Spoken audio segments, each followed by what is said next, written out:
公费的流感预防车10月初1已经开始做啊，不过即马却传出讲基隆市有通报一支国光的预防车变色，那就是碰歹去。同一批预防车拢总有183000只，台北、基隆、桃园、苗栗、花莲、台东这6个县市的民众，拢有可能有注到。疾管署已经要求暂停使用，启动调查。 就是这支国光先机的流感疫苗，外观是变黄色的，好像变质。虽然基隆市卫生局发现了后，并无予民众注射，不过也是引起部分民众的疑虑。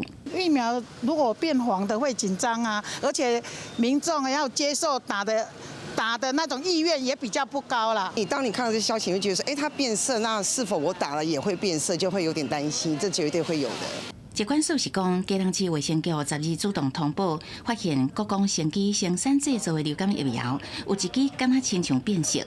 经过调查，同一批疫苗拢总呢有验收18.3万支，分散去台北、基隆、桃园、苗栗、花莲甲台东这6县市，已经做7.5万支。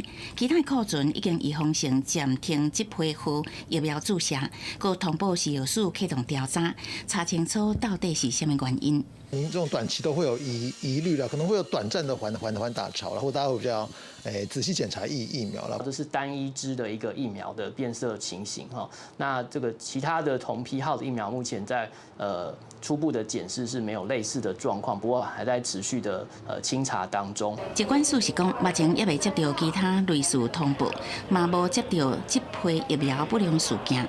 今年公费流感疫苗有5个抢牌，也阁有625万支。 会当互民众来做，公费流感疫苗注射的作业无受影响，一定10时下晡会邀集专家食药署、基隆市卫生局也个疫苗厂商举行会议，讨论疫苗品质也甲注射的安全。记者综合报道。